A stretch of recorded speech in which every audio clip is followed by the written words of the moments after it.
Raw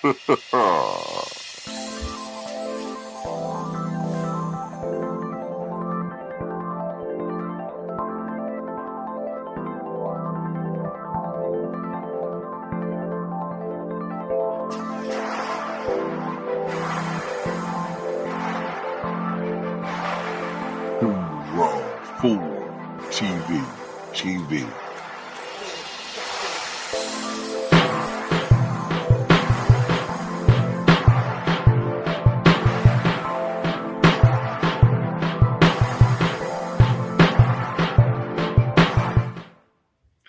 What's up, YouTube? This is True Raw 4 TV. All right, so before I get into this video, shout out to Steven for the $10 donation via the Cash App. He says CP3 and Russ were done very dirty. And that is the subject matter of this particular video. The way that Russell Westbrook and Chris Paul ended their careers, in my opinion, was very disrespectful to both of these players. You know, when I was growing up, I always heard how the NBA was a family and how they looked out for one another. But to be honest with you, that's no longer the case. It's a business. It's a cold, hard business. It's what have you done for me lately? And you got a bunch of elitist snobs in this league that are only for themselves. I mean, you hear it all the time. Other NBA players will say all the time, like, you know, generally speaking, NBA players are selfish. They're only concerned about themselves. Even amongst so-called friends. That friendship only goes but so far. Contrast that to Kobe Bean Bryant, who, outside of, you know, the knowledge of the public, he loaned players thousands of dollars, sometimes tens of thousands of dollars. In emergency situations, maybe even more than that.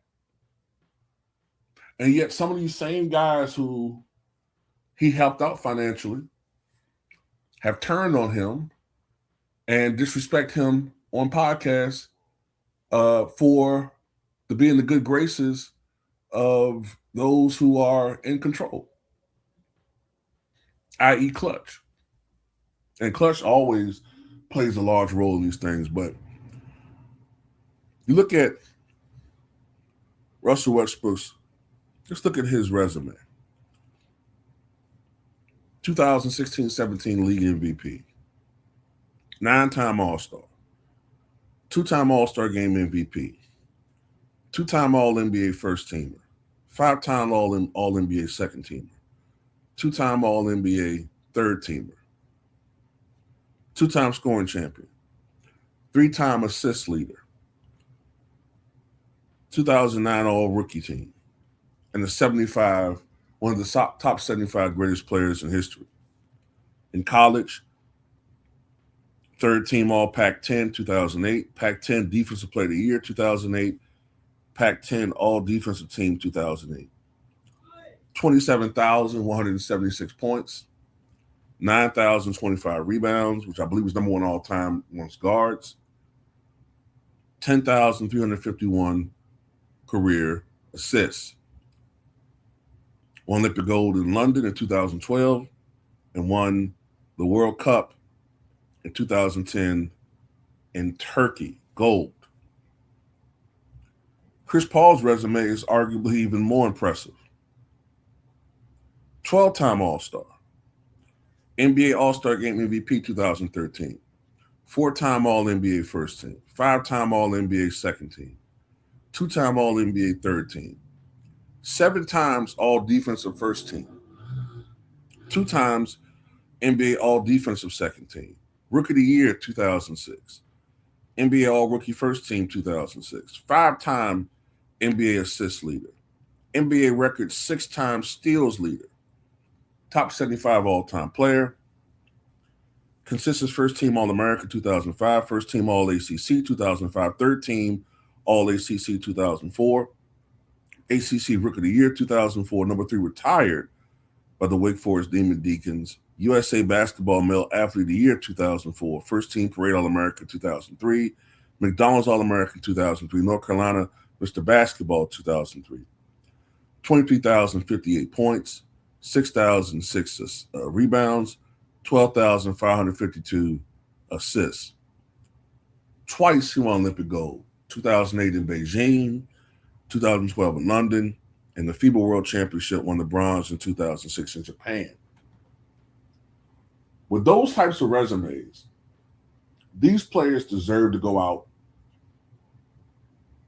on their own shields and not have to be essentially forced into retirement because they weren't wanted by NBA teams. Look, I understand the NBA is a business.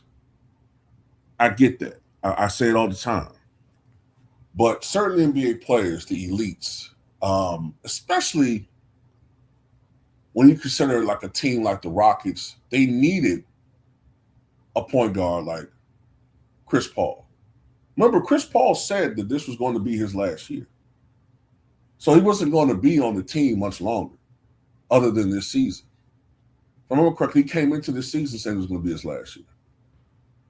The Rockets needed a point guard after the injury to Fred VanVleet. First of all, even before that, the way he was unceremoniously waived by the Clippers, just because some guys get into their ego trip and they get their feelings hurt, and they're too bitchified to say in Chris Paul's face how they really feel.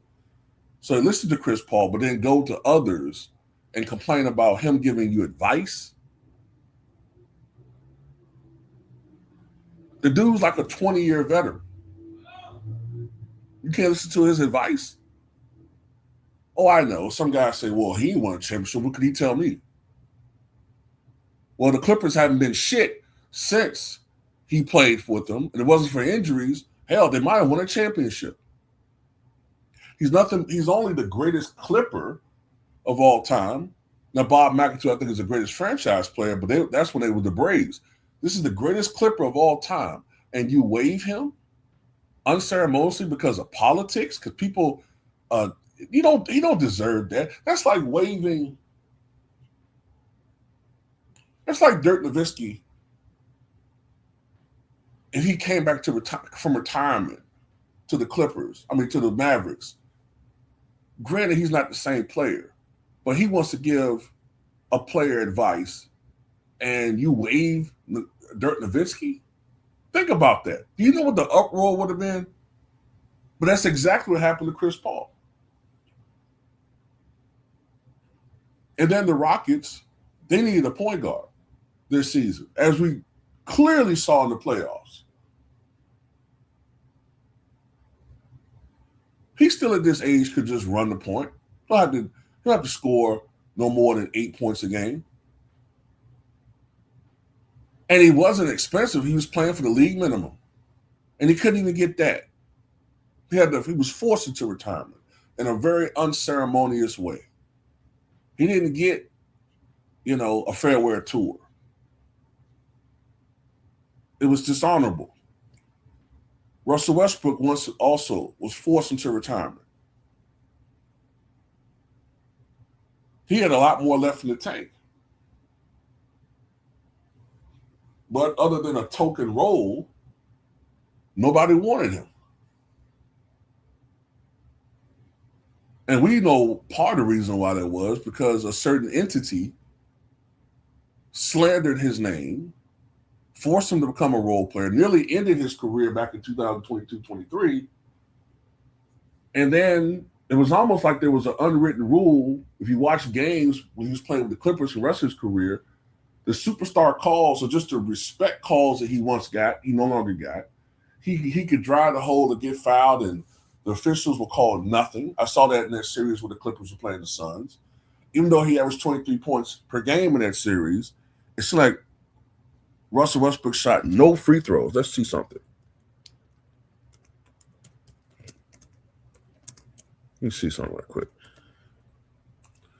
See if I can put the stats in that series. I think it was 2023.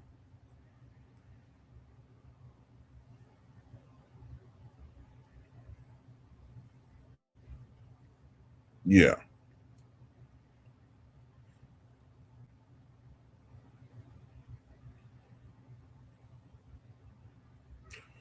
Look at this. Norman Powell shot more free throws than Russell Westbrook. Norman Powell shot 31 free throws in 5 games. Russell Westbrook shot 5 free throws a game.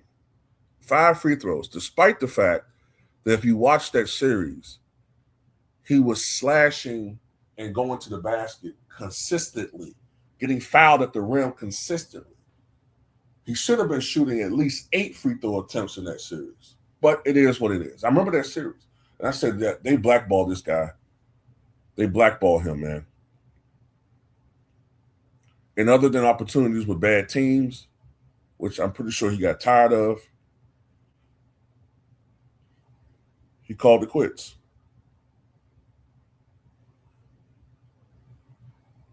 It's disgusting, and they deserve better than that.